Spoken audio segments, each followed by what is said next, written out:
You may or may not be familiar with Matt Brown. He is the hockey player from Norwood, Massachusetts, who was paralyzed in a high school game 9 years ago.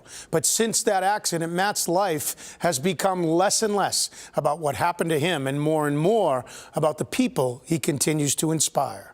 Goes to the top of the crease, Richard score! Bergeron in Game 7, and the Bruins win the series!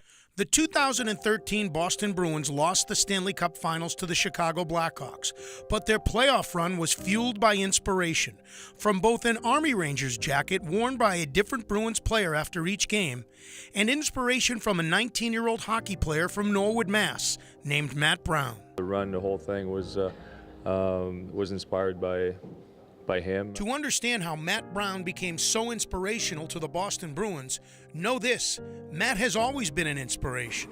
Every day, he inspires people just because who he is. Curl! Yep. He likes helping people. Boys, that's very true.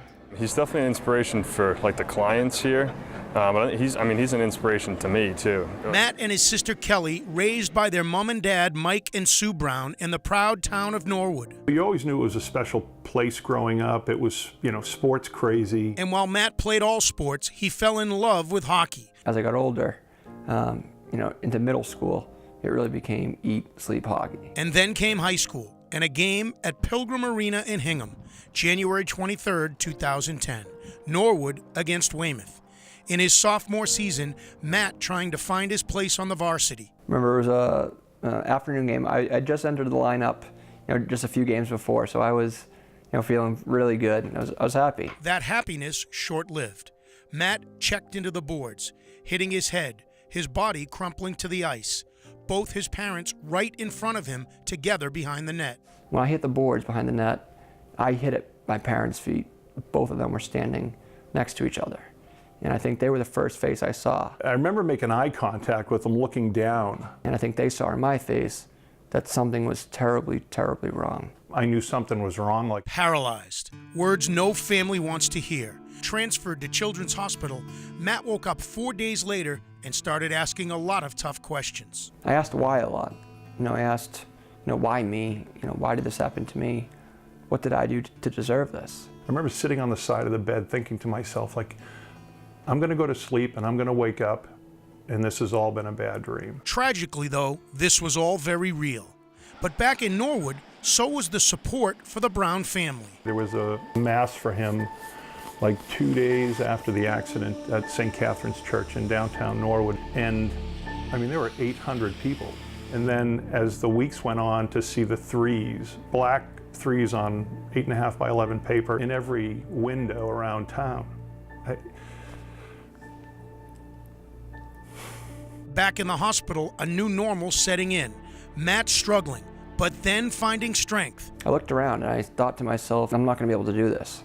And at that same time, I had what felt like a revolving door of people coming in to see me. People from all over the town, letting me know that I'm not going to take this journey alone. And people from all over the hockey world, especially the Bruins, led by Andrew Ferentz, Zdeno Chara, and Patrice Bergeron. We met in difficult circumstances on his side and for him and his family, and he was always so positive and courageous. That positivity and courage, call it Brown Strong. Those first few days in the hospital, I saw broken hearts, but what I also saw was a resilience, and a resilience from not just his family, but Matt. In his darkest hours, Matt decided it was time to shine his brightest. It was really then that I thought to myself, it's time to look forward and not back.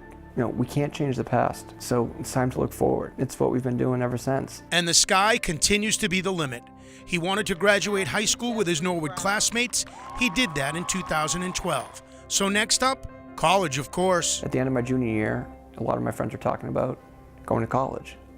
And I thought, why not? Why not me? Matt chose Stonehill College and decided he wanted to live there. And he gets accepted to Stonehill and you're like, that's great. And you shut the door and you look at your wife and say, how are we going to do that? They did that with help from many people, including Mike's sister Trish, who also happens to be the head girls basketball coach at Stonehill. You know, I had been at Stonehill for 10 years before Matt arrived as a freshman. The minute Matt arrived, I became Matt's aunt. Matt immersed himself in the Stonehill experience, and Trish approached Patrick Lee, a men's basketball grad assistant, about possibly working with Matt. They met once. 7 years later, their friendship only stronger. Being able to be a part of his whole story and his family's life and getting to know everybody has been just a blessing to me. Stonehill was unbelievable. They, opened their arms and said, "What do you need?" It ended up being the best decision of my life. Now to Lucas Carr, a family friend. Luke approached the Browns after Matt's accident with a strange request. Would Matt want to, participate in running? He said, he'd push me. And before I even knew how we were going to do it or what we were going to do, I said yes. Since 2012, Team Carr and Brown have been running together and have become a fixture at the Boston Marathon. Now back to that jersey. It was Lucas's original Army Ranger jersey. He gave it to the 2013 Bruins, and when the Cup run was over, guess who the Bruins decided should have it? We talked about it after the playoffs, and we thought it was, he was the perfect guy to receive it. My jaw hit the floor, my mom's jaw hit the floor. Something like that, it goes beyond kindness, friendship. Hopefully it means a lot to him, and I'm sure it does, just as much as it does for us for him to have it. And now, Matt Brown has written a book, and he's launching the Matt Brown Foundation. The Travis Roy Foundation, gave us our first van. The Boston Bruins Foundation gave us this wheelchair that I'm in now. I've been lucky, and it's time now, for us to give back to those that, need the support. This book, Line Change, A True Story of Resilience in the Face of Adversity, debuted in early March. It is currently the top-selling biography in New England on Amazon. And by the way, while he launches his foundation and continues to run marathons, Matt is also doing a ton of motivational speaking at schools, different organizations, and businesses everywhere. You know what? Buy this book for yourself or a loved one. You will not be disappointed.